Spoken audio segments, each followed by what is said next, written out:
He is miracle food. It's the best for detoxing, cleansing, healing, removing inflammation, and boosting your immune system. It's suitable for all ages, and it helped me out tremendously during pregnancy. Allergen-free, gluten-free, 100% organic, all natural, and vegan. Talkfordoctor.org, 818-429-1675.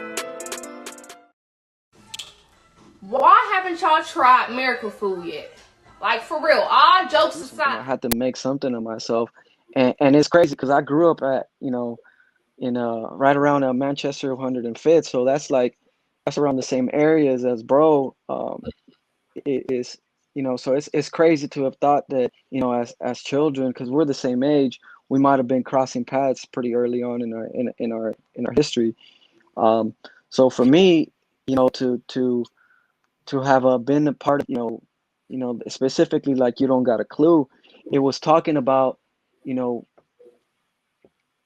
being kind of surpassing your circumstance, right? Kind of having this difficulty that you can get over and above. And more specifically, I have put together, some situations with different people, and I was, involved in different things, and you know you want certain things to go a specific way, and you have a specific vision, and sometimes that might not resonate with everybody that you're working with. And the biggest line for me at the time was, what's a team if everybody depends on you?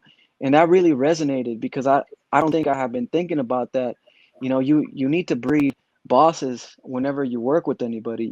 If you're not putting people in a position to win, then what's really a team if everybody depends on you? So that spoke completely to the core of me, right? Just from the people that I was working with, the people that I was working under, and just different situations in my time where, I let that situation kind of overrule me, right? Just being in situations where, you know, everything was dependent on one person, or everybody was dependent on you. For me, that really spoke to me, and it allowed me to kind of just be like, wow, you know what, like, I gotta do my own shit. I gotta really kind of separate myself. And I think that's really what the message of this song was. There was this situation that Nip, found himself in, and he wanted to characterize and express the way he felt. And I think that song, you know allowed him to do that. And for me, it was just like, wow, I'm walking around, I'm getting involved with people, and they're like, oh, what song did you do? And I'm like, oh, well, I did that. You don't got a clue.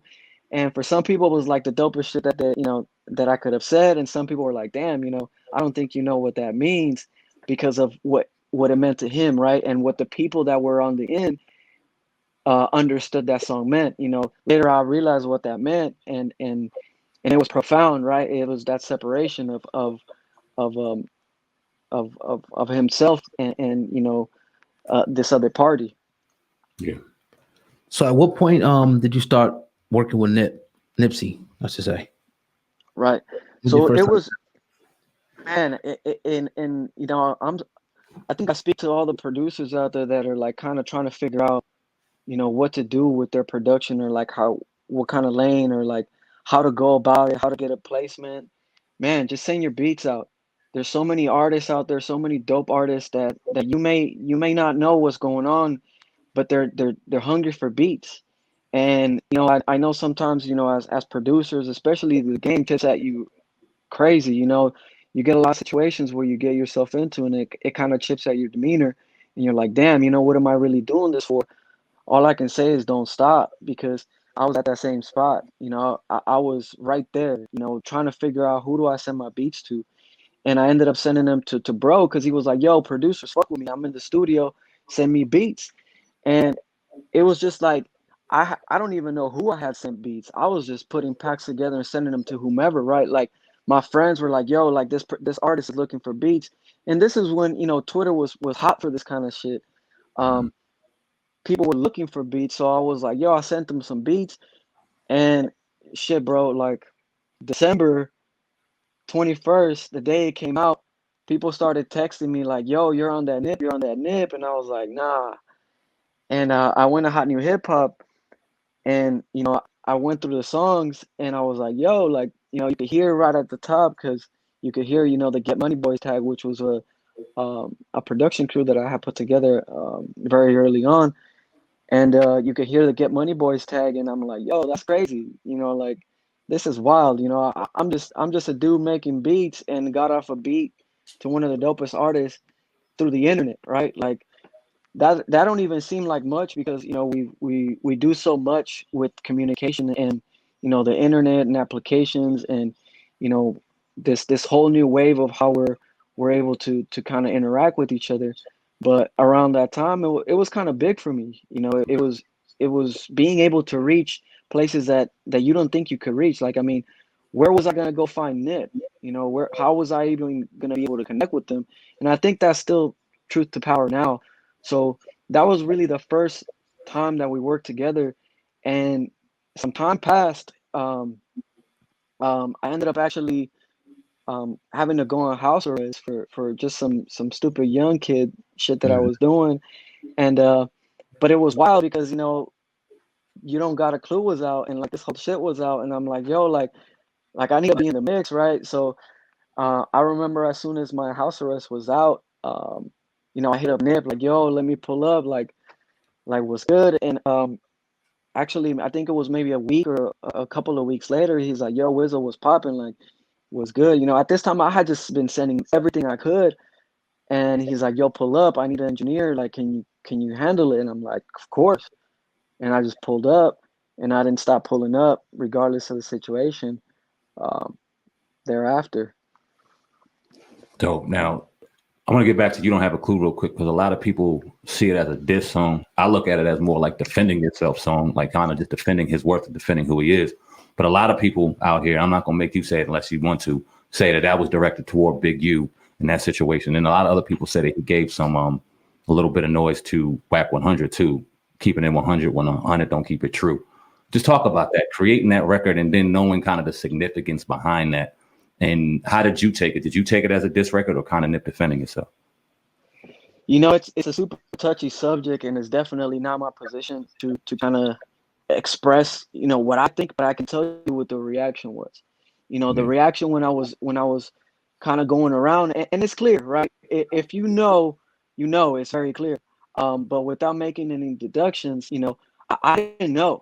I didn't know what this was about, and but I could tell who I could tell that it was being directed at somebody, right? And by also going around the hood and just, I was excited. I was working with Deb. We had a bunch of different shit coming up. There was a lot of things that we were gonna do together. So I was just going, and not only that, but as a producer, I was trying to keep leveraging myself, my brand, just based on the idealism and the things that, that I was learning, not only off of Nip, but the whole team. Like it was really about, building up a brand. So I was like, yo, this is my brand. My brand is Wizzo. Like, this is what I've been doing. I'm getting the cracking with Nip. Nip is the bro. We built up a really good relationship. I produce You Don't Got a Clue. And like I said, to some people, that was like, whoa, like damn, like, are you for real? Like, do you even know what that means? Right. And I was like, this was like very early on. And I was like, oh shit, and then people started giving their opinion to me. They're like, that sounds like he's talking to Big U. It sounds like, he's talking to so and so. And after I went back, I could see that he was talking to somebody, and I could see that. And the more I started paying attention now thereafter, when I would tell people what the song was, I could see that it had caused like, static, and that there was a division at the time. There was those that really were with Nip and what he was saying, because, if you listen to the words and if you kind of try to apply them to yourself, they make sense. They make a lot of sense. So why would you not want to do the best you can for yourself? And why would you not want to do that? You need to be able to grow. You can't really do what you say you were supposed to do if at every step of the process, the boat, the yacht that you're trying to build is being used to build rafts. That shit don't make sense, right? So I could understand what that meant, and I think that the folks that were stepping a little bit outside of themselves and outside of the situation, they could see that too. They could see that, that this makes sense, and it went from, this division, and I think they found peace. I think they found, a way to communicate, and I think it made him grow closer. In hindsight, in the future when Nip was able to reconcile these kind of emotions and these kind of situations. So I saw that it was, profoundly impactful to the neighborhood at the time because, like I said, it drew a line in the sand for a lot of folks. Right. Powerful. Did you I was reading, I don't know if this is true or not. Did you work as the recording engineer and mixer for Victory Lap or no? No, for Victory Lap, we were recording Victory Lap in like 2013, 14, bro. So Okay. a lot happened since 2014, 15. A lot of us got involved, a lot of other engineers, a lot of more recording guys got involved. So I was responsible for recording a couple of the songs there. I was responsible for recording Rap Niggas and Victory Lap and also Real Big with Marsha Ambrosia. I was also responsible for a couple Double Up. I was also one of the recording engineers there, but the mixing and the final mixing, the mastering, that was done by my brother Ali. He did a phenomenal job on that.